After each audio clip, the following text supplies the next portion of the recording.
Welcome back to Better Preparedness. We often go camping, a lot of gear, and especially when you do mega road trips, one of the age-old problems is, that's right, Stuffalanche. And it seems like whenever you want to access something, it's always underneath or the cooler is buried. I got tired of that, so I built myself a storage rack. I'm going to tell you how to build your own. First of all, you have to think of what is your vision. For me, it's a removable shelving unit. I can just use the bottom part. Are you just thinking about luggage? Are you actually building a sleeping bed? You know, sleeping bed and heavy luggage, that you'll have to build a beefier type of structure, a lot stronger, thicker materials, thicker joints. For me and us, this is for camping. And the heavy stuff goes on the bottom, and then it kind of gets lighter as we get up to the top. But you can still store, you know, some fairly heavyish stuff on the top. It's amazing how thin this plywood is, and yet how strong this structure has been. And we've been using it for 2 years, and we've probably visited about 7 or 8 African countries on road trips with it. So it has stood up. So what is the space you're working with? You have to think about that. Are you dealing with a hatchback or a station wagon or an SUV or a large SUV? In the case of this is a sort of mid-size SUV. So it's a 3-row, but with the 3rd row completely unbolted and removed, which is pretty easy. It only takes me about 5 minutes to do that. I can then install this rack, but you know, you have to think about the space and what it is you're trying to achieve with that space. By the way, if you enjoy the type of thing on better preparedness and living and enjoying life, but being better prepared, make sure you click that subscribe button plus the little bell. And if you like the video, click the like button. And also check out betterpreparedness.com. Lots of material on there as well. Number 3, you really need to do some measuring of the space you have to work with. You have to be thinking about your floor space. Now, if you notice the footwell, when we do have the 3rd row, we have these these are the mounts, part of the mounts for the seat. We have the rear wheel wells. We have the fact that this curves, so it's not flush, eh? So it's not a flush wall. You have this. One of the things I discovered later on with the building of this was that to get it in and out, I actually have to turn this top piece, when I remove it, I have to turn it 90 degrees and then have it come out. But you've just got things in all places. Like this is quite a sizable piece.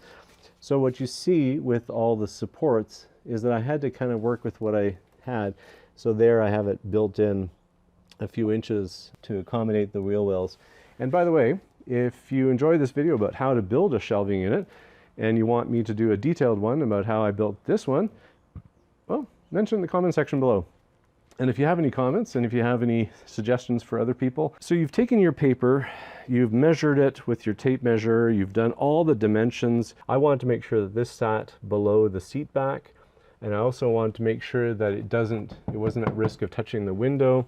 So you've got to do these measurements. And invariably, you're going to be doing some cutting and remeasuring as you go, as you discover certain things that are in the way or not. Take your piece of paper, draw out what could be your design, and then go from there. Point number 4, you also have to think about what it is you're trying to carry. Initially, when I was building this, I thought I was just going to have 2 shelves full across. But one of the challenges we have is that we have this nice big cooler, and when we travel, I wanted to be able to access the cooler, and didn't want it to have to go underneath here because then you wouldn't be able to open it up. But one of the beauties of this design is that we can have a cooler in here, and we can even lift the lid. So when we go to a store and we buy some supplies, we can easily access the cooler. If we stop for lunch, we can remove some stuff from the cooler. So it's been really good. But as you can see, as you're doing your homework, make sure you write down all these measurements. You might have a few different styles of bins. This is a bin of our cooking supplies. Then we have bins for our dishes, and we have dry goods. So you may end up buying different bins, but you really need to know what kind of heights and everything you're working with. And we even have our water jugs that we reuse all the time. Well, you need to know the height of those. So this is a heavy type of thing when it's full of water. So that has to go underneath. So that has to be able to fit in this space. These ones are quite heavy as well. This one's pretty light, so this one can go on the top. And I only load stuff really on the top when I have stuff underneath. So do your measurements, including the cooler. We have different sizes of cooler, so the coolers can always fit here. And I'll tell you a little bit about why there's no support leg here, and that's because I decided to test to see if I could get away with not having a support, because then it's sort of easier access for various things. And it's actually worked out pretty well. I only put any kind of stuff on top of here if we have a cooler underneath, and then I actually put some things on top of the cooler so it almost replaces the leg, which has actually worked out pretty well. Next is the design. You have to decide a little bit what kind of things you're looking for. Are you just looking for shelves? Are you looking for a cutout like the way I have here? Or do you want some sort of drawer system? The sky's the limit about how complicated you can take this. For me, this has been awesome. It has been such a game changer. My wife and the kids have all told me how we wish we'd built this years ago, but here we are. I finally understood the need for it, so that's why we ended up building it. So you've got your paper and your dimensions. You also need to think about your building supplies. There's actually 3 things I bought for this. You have to have your tools and everything.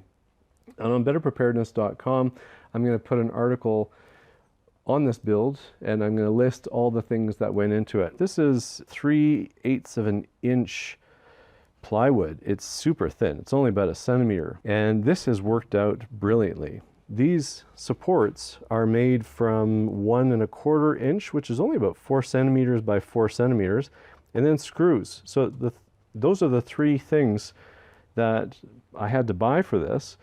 And it came out to about $25, no joke. So for $25 and then, a bunch of little work for an afternoon, that's how I built it. Yeah, you can totally do it. If this is the style, the more complicated, the heavier the stuff, the more your costs might go up. This only comes up to about 25 pounds in weight. It's about 11.5 kilos.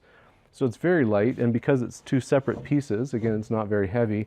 It's just a little bit awkward because they're big pieces, but honestly, it's a very easy thing for me to remove and take out as soon as we're done a road trip, or if we're going to do a road trip and we decide we're going to bring a fair bit of gear, well, then I put the shelving unit in. You need to go to the building store and buy your supplies. A lot of places will do an uncomplicated cut for you. Now, these sheets come in, I think they're about, 8 feet long. Now, I couldn't even fit that in the vehicle because I had them cut the big sheet into 2, but you have to make sure you have your dimensions in mind. So what I think I ended up doing was cutting it into 2 pieces plus a strip, the strip that I didn't end up using. You have to make sure you don't cut it too small, because it's actually better to do some of the trimming at home, which is what I ended up doing, but you do need a saw for that, and you have to have some tools for that.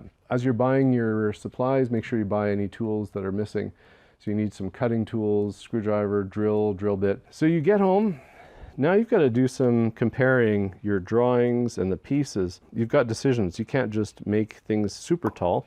You kind of have to go just a bit above what your needs are and leave a little bit of a gap. So if a lid is not on or stuff is sticking out of the containers, I want to make sure that I wasn't too close to the top of the seats. The way this sits in the vehicle, it's not actually secured or mounted in any way. There's no screws, no anything. I ended up getting it down to a perfect fit so that when the tailgate is closed, it sits perfectly against this, and this thing does not move at all. There's no jiggle when we're driving, even off-road. It really sits nicely.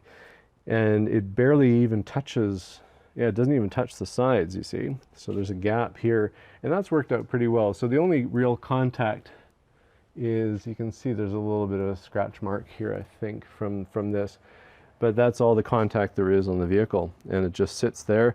Initially I had put some screws to mount the 2 for one of our really big road trips, but since then I haven't really bothered because I haven't found it moves anymore. So you need to test the heights, and that's going to depend on the heights of your containers. And I played around with this. I think I ended up having to redo these ones as well to get a bit more height. And after one road trip I put in these, but it wasn't that necessary. It was more to provide stability for when I was putting it in and out rather than during road trips, because just one screw vertically has really been pretty good. Once you've got your test heights, and you can test out with bits of gear, your sleeping bags, your tents, and various things, whatever is going to go in here, you kind of want to play with the heights to make sure that each of the zones of the shelving is good enough. This is more function over style points. So I haven't even bothered to put some sort of finish on it. I haven't really felt the need. You do need to sandpaper the edges and just make sure you don't get any splinters when you're using it. Another thing what I did is I used a drill bit that has a circle cutout function, and I cut these holes in it, and then I have some hooks. I have hooks up in the rafters of the garage, and so when I'm not using these, they're pretty bulky, right? But when I'm not using these, I can actually hang them in the rafters of the garage. So that has made it pretty good because it's not in the way. But that is a consideration if you live in a small space and everything is, where do you put this stuff when you're not using it? If you really wanted to, you could undo these screws and remove the legs so that you just have the boards, but that would be a bit of a nuisance for each road trip. But it's an option. Certainly happy to do a video about what exactly went into this process. It's been brilliant, I have to admit. Been really happy with it. Easy to take out, easy to put in. Just load it up. I can access stuff on all the levels and all that for about $25 in supplies. Thanks for watching Better Preparedness.